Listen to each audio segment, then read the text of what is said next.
대법원 2025년 11월 6일 선고 2023 추 5160 판결 사건명 서울특별시 문화재 보호 조례 중 개정 조례안 의결 무효 확인 1. 조례안 의결 무효 확인 소송에서 판단 대상이 되었던 조례안이 개정 또는 폐지되었으나 그 내용이 사실상 변경되지 않고 동일하게 유지되고 있는 경우 해당 조례안에 대한 소의 이익이 소멸하는지 여부, 소극 및 조례안의 개정 등으로 조례안의 위법성을 직접적으로 논할 여지가 소멸되었더라도 예외적으로 소의 이익을 인정할 수 있는 경우 판단 대상이 되었던 조례안이 개정되거나 폐지되었다고 하더라도 개정 또는 폐지되기 전의 조례안의 내용이 사실상 변경된 바 없이 동일하게 유지되고 있을 경우에는 해당 조례안에 대한 소의 이익은 소멸되지 아니한다. 나아가 조례안의 개정 등으로 법률 우위의 원칙 등에 따라 조례안의 위법성을 직접적으로 논할 여지가 소멸하게 되었더라도 개정 또는 폐지되기 전에 조례안에 의하여 형성된 법률 관계가 남아있거나 또는 다른 지방자치단체에서 해당 조례안과 유사한 내용으로의 조례로 재개정될 가능성이 있거나 실제 그러한 조례가 여러 지방의회에서 의결된 바 있어 해당 조례안의 위법성 확인에 대한 해명이 필요한 경우에는 예외적으로 소의 이익을 인정할 수 있다. 2. 지방자치법 제192조 제8항에 의해 조례안이 법령에 위반되는지가 문제된 소송에서 판단 기준이 되는 법령. 변론 종결 당시 규범적 효력을 갖는 법령. 지방자치법 제192조 제8항에 근거한 조례안 의결 무효 확인 소송은 일종의 추상적 규범 통제의 성격을 갖고 그 취지는 조례에 대한 관계에서 법령의 우위 내지 조례의 적법성을 관철함으로써 헌법이 상정하고 있는 전체 법질서의 통일성을 확보하기 위한 것이다. 따라서 지방자치법 제192조 제8항에 의해 조례안이 법령에 위반되는지가 문제된 소송에서 그에 관한 심사는 변론 종결 당시 규범적 효력을 갖는 법령을 기준으로 하여야 한다. 3. 지방자치단체가 법령의 범위를 벗어나 규정되어 효력이 없는 조례를 개정 절차를 통해 삭제하는 것이 유효한지 여부, 원칙적 적극. 지방자치법 제28조 제1항 본문은 지방자치단체는 법령의 범위에서 그 사무에 관하여 조례를 제정할 수 있다 라고 규정하고 있는데 여기서 말하는 법령의 범위에서란 법령에 위반되지 않는 범위 내에서를 가리키므로 지방자치단체가 제정한 조례가 법령에 위반되는 경우에는 효력이 없다. 따라서 법령의 범위를 벗어나 규정되어 효력이 없는 조례를 개정 절차를 통해 삭제하는 것은 적법한 조례, 재개정 권한의 행사로서 특별한 사정이 없는 한 유효하다. 4. 주무부 장관이 지방자치단체의 장에 대한 제2요구 지시를 거치지 않고도 직접 지방의회를 상대로 조례 자체의 효력을 다투는 소를 제기할 수 있는지 여부, 소극. 국가 또는 공공단체의 기관, 상호 간의 권한의 존부 또는 행사에 관한 다툼이 있을 때에 이에 대하여 제기하는 기관 소송은 법률이 정한 경우에 법률이 정한 자에 한하여 제기할 수 있다. 행정소송법 제3조 제4호 제45조 지방자치법 제192조에 따르면 주무부 장관은 시, 도, 지방의회의 의결에 법령 위반 등의 사유가 있다고 판단되면 해당 지방자치단체의 장에게 제1을 요구하도록 지시할 수 있고 제1항 만일 제2요구 지시를 받은 해당 지방자치단체의 장이 제2를 요구하지 아니하는 경우, 법령에 위반되는 지방의회의 의결사항이 조례안인 경우로서 제2요구 지시를 받기 전에 그 조례안을 공포한 경우를 포함. 제2를 요구하지 아니하는 경우에는 주무부 장관이 직접 지방의회를 상대로 의결의 효력을 다투는 소를 제기할 수 있다. 제8항. 그러나 지방자치법은 주무부 장관이 지방자치단체의 장에 대한 제2요구 지시를 거치지 않고도 직접 지방의회를 상대로 조례 자체의 효력을 다투는 소를 제기할 수 있는 것으로 규정하고 있지 않고, 달리 지방자치법상 이러한 소의 제기를 허용하고 있는 근거 규정을 찾아볼 수 없다. 5. 서울특별시 문화재 보호 조례, 구조례. 서울특별시 문화재 보호 조례 제19조 제5항, 구조항. 제19조 제5항을 삭제하는 내용의 서울특별시 문화재 보호 조례 일부 개정 조례안. 조례안. 서울특별시 문화재 보호 조례 일부 개정 조례안을 서울특별시 의회가 의결하고 서울특별시장은 이를 그대로 공포하였는데, 문화체육관광부 장관이 시장에게 조례안에 대한 제의를 요구하게 하였으나 시장이 이에 불응하자 문화체육관광부 장관이 직접 조례안 의결 무효 확인을 청구하였고, 이후 구조례가 폐지되고 같은 날 구조항의 내용이 포함되지 않은 서울특별시 국가유산 보존 및 활용에 관한 조례, 현행조례. 서울특별시 국가유산 보존 및 활용에 관한 조례가 제정, 시행되었으나 문화체육관광부 장관이 조례안 의결 무효 확인 청구는 주의적 청구로 유지하고, 현행 조례 중 구조항의 내용을 규정하지 아니한 부분은 효력이 없다는 내용의 예비적 청구를 추가한 사안에서 구조례가 폐지되었더라도 조례안에 대한 의결의 무효를 구할 소의 이익이 인정되지만 구조항을 삭제하는 내용의 조례안이 법령 우위 원칙에 위반되지 않고 문화체육관광부 장관이 시장에게 제2요구 지시를 거치지 않고 현행 조례 자체의 무효를 구할 수 없다는 이유로 문화체육관광부 장관의 주의적 청구 부분을 기각하고 예비적 청구 부분을 각하한 사례.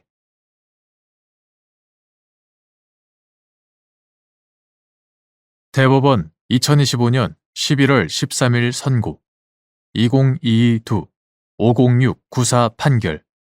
사건명 재해 위로금 지급 청구의 소. 1.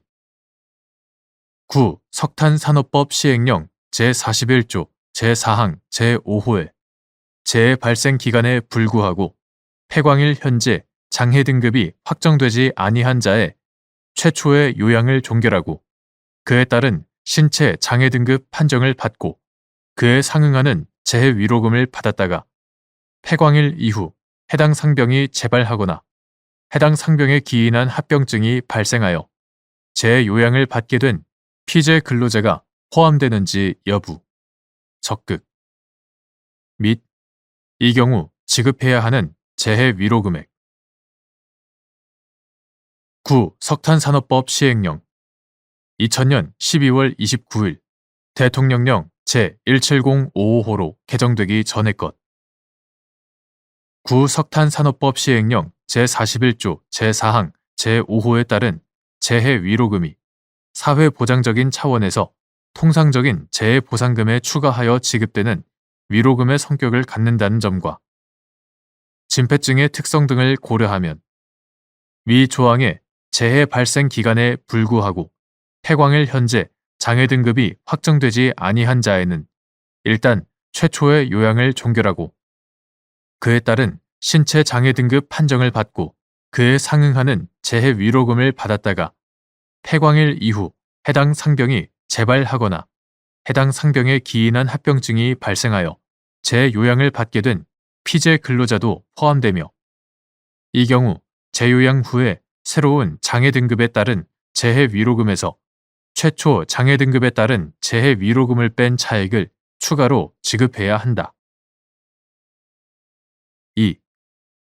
폐광된 광산에서 진폐로 인한 업무상 재해를 입은 근로자가 2010년 5월 20일 법률 제103-05호로 개정된 산업재해 보상보험법 시행일인 2010년 11월 21일 이후에 장애 등급이 확정되어 장애급여가 아닌 진폐보상연금을 받게 된 경우 구석탄산업법 시행령 제41조 제4항 제5호에 따른 재해 위로금 지급 대상에 해당하는지 여부, 적극.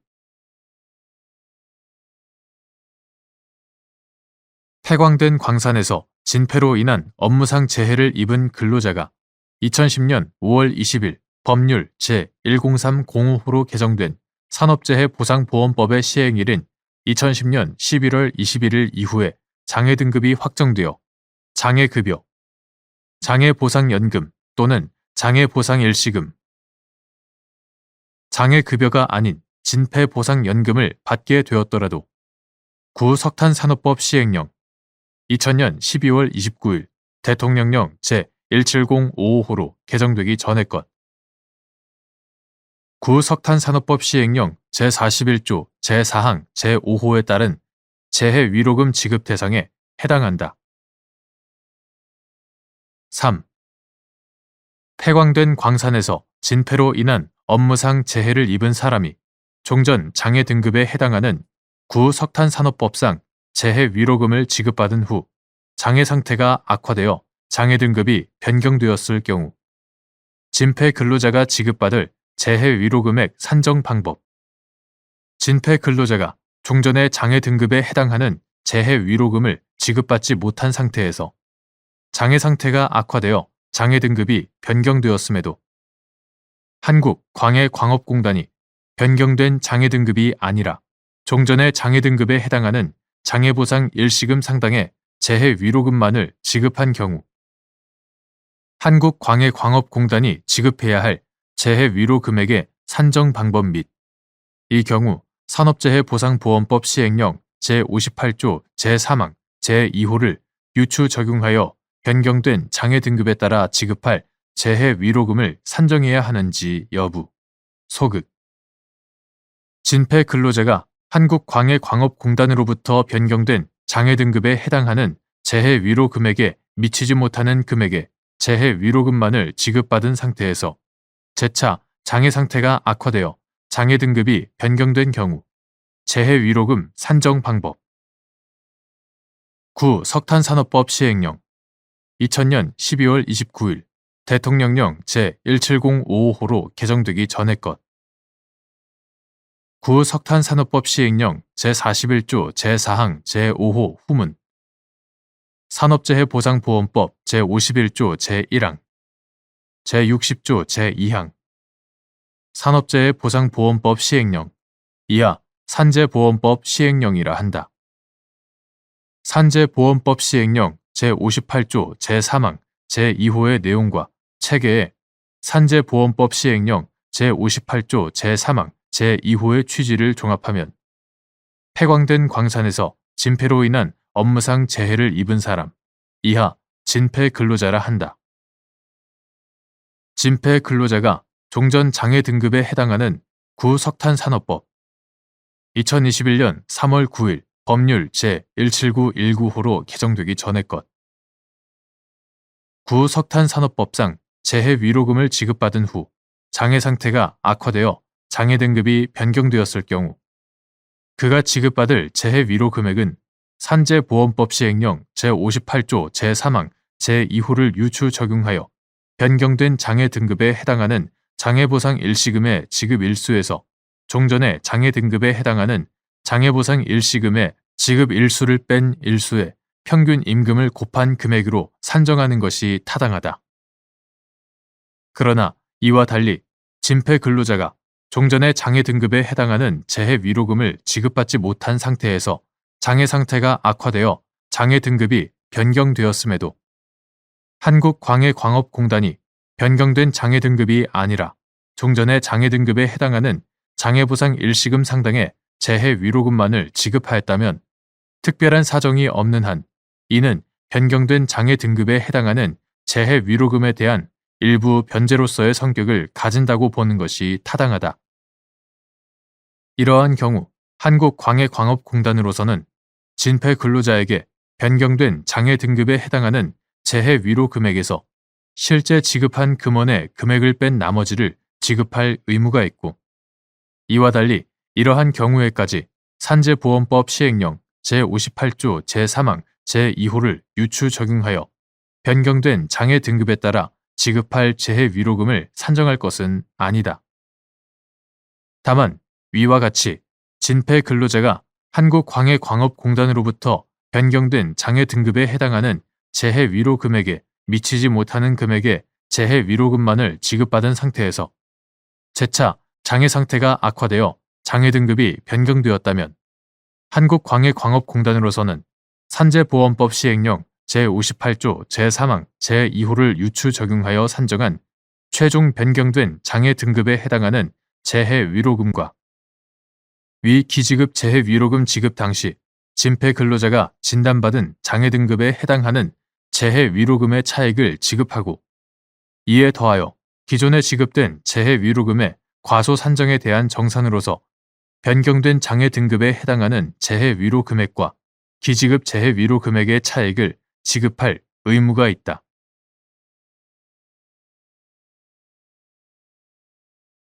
대법원 2025년 11월 13일 선고 2023-53072 판결 사건명 사업 일부 정지 처분 취소 1.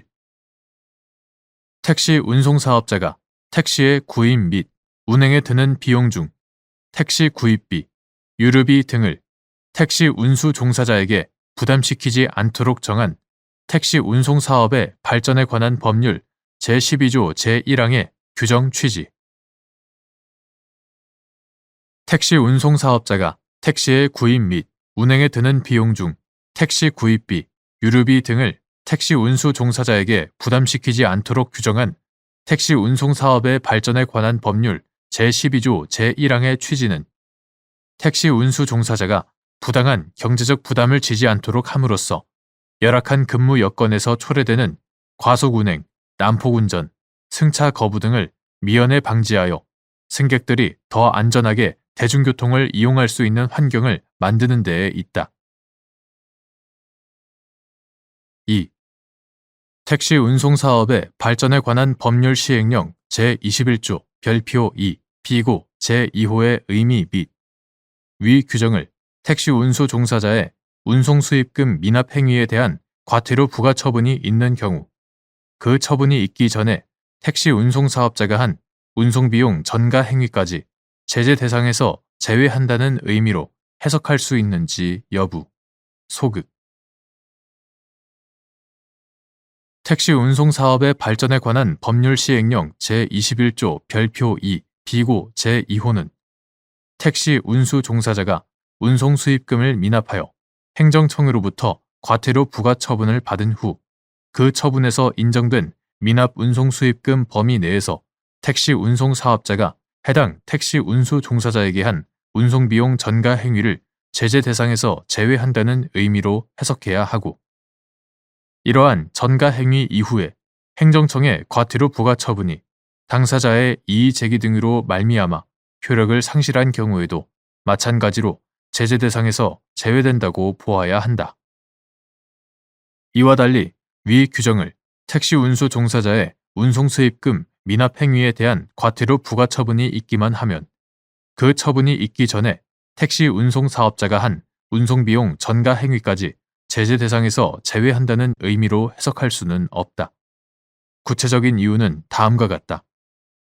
첫째, 택시 운송 사업의 발전에 관한 법률 이하 택시 발전법이라 한다. 택시 발전법은 안전한 대중교통 이용 환경을 조성하기 위해 운송 수입금 전액 관리제를 시행하면서 택시 운송 사업자의 택시 운수 종사자에 대한 운송비용 전가 행위를 엄격하게 금지하고 있으므로 예외적으로 운송비용 전가 행위를 제재 대상에서 제외하는 사유는 문헌에 따라 엄격하게 해석해야 한다. 위 규정의 문헌은 과태료 처분을 받은 경우로서 해당 택시 운수 종사자에 대해 운송 비용을 전가하는 경우라는 것이므로 해당 택시 운수 종사자가 이미 행정청으로부터 과태료 부과 처분을 받은 지위 내지 상태에 있음을 전제로 한다고 해석하는 것이 자연스럽다.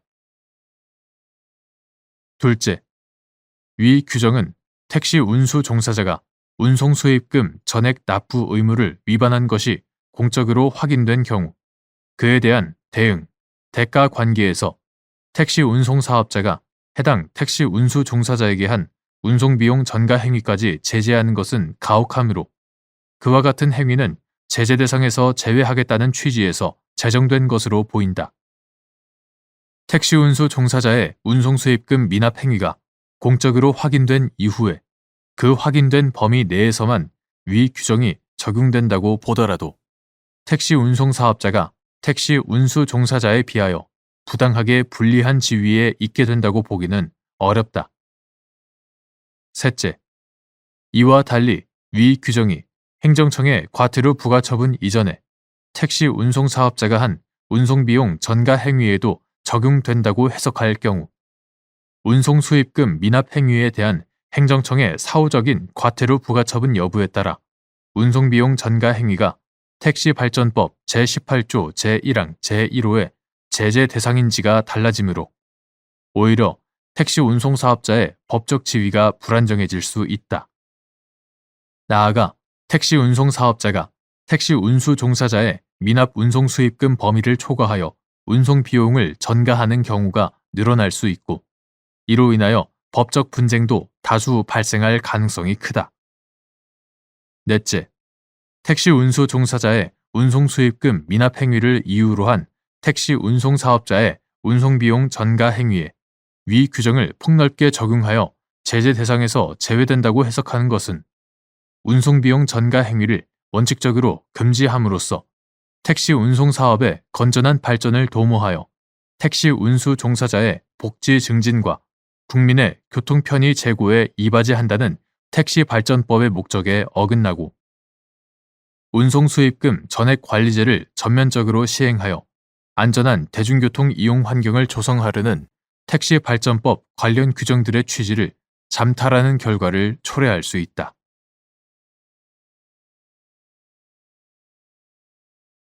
대법원 2025년 11월 13일 선고 2025-2-33253 판결 사건명 시정명령 및 과징금 납부명령 취소 공정거래위원회가 구 전자상거래 등에서의 소비자 보호에 관한 법률 제34조 제1항 등에 따라 위반 사업자의 영업정지를 가름하여 과징금을 부과할 수 있는 경우 및 회사 분할 등으로 영업정지 처분이 제재 처분으로서 실효성이 없게 된 경우를 위 과징금 부과 사유에 포함하는 것으로 해석할 수 있는지 여부. 소극. 구 전자상거래 등에서의 소비자 보호에 관한 법률 2024년 2월 13일 법률 제203025로 개정되기 전의 것 이하 구 전자상거래법이라 한다. 구 전자상거래법 제34조 제1항은 공정거래위원회는 제32조 제4항에 따른 영업정지가 소비자 등에게 심한 불편을 줄 우려가 있다고 인정하는 경우에는 그 영업의 전부 또는 일부의 정지를 가름하여 해당 사업자에게 대통령령으로 정하는 위반 행위 관련 매출액을 초과하지 아니하는 범위에서 과징금을 부과할 수 있다라고 정하고 제2항은 공정거래위원회는 제1항에 따라 그 영업의 전부 또는 일부의 정지를 가름하여 과징금을 부과할 수 있는 판단 기준을 정하여 고시할 수 있다라고 규정함으로써 고시의 과징금 부과의 판단 기준을 구체적으로 정하도록 위임하고 있다. 그 위임에 따라 구 전자상거래 소비자보호법 위반 사업자에 대한 과징금 부과 기준 고시 2021년 12월 29일 공정거래위원회 고시 2021-49호로 개정되기 전의 것. 9. 전자상거래 소비자보호법 위반 사업자에 대한 과징금 부과 기준 고시는 과징금은 법 제34조 제1항에 따라 영업의 전부 또는 일부의 정지를 명할 수 있는 경우에 부과할 수 있으며 다음 항목의 어느 하나에 해당하는 경우에는 원칙적으로 영업 정지를 가름하여 과징금을 부과한다고 정하면서 항목의 사유로 영업 정지가 영업 정지 대상인 사업자와 거래 관계에 있는 다수의 소비자들 및 위반 사업자와 관계되는 다수의 사용자들에게 심한 불편을 줄 우려가 있는 경우와 영업 정지로 인해 영업 정지 대상인 사업자와 거래 관계에 있는 다수의 중소사업자들에게 손해가 발생할 우려가 있는 경우를 들고 있다. 위 관련 규정들을 종합하면 공정거래위원회는 9. 전자상거래법상 영업정지가 소비자 등에게 심한 불편을 줄 우려가 있다고 인정하는 경우에 한하여 영업정지를 가름하는 과징금을 부과할 수 있고 회사 분할 등으로 영업정지 처분이 제재 처분으로서 실효성이 없게 된 경우까지 과징금 부과 사유에 포함하는 것으로 해석하는 것은 위 문헌의 가능한 의미를 벗어나므로 유추 해석 금지의 원칙에 반한다.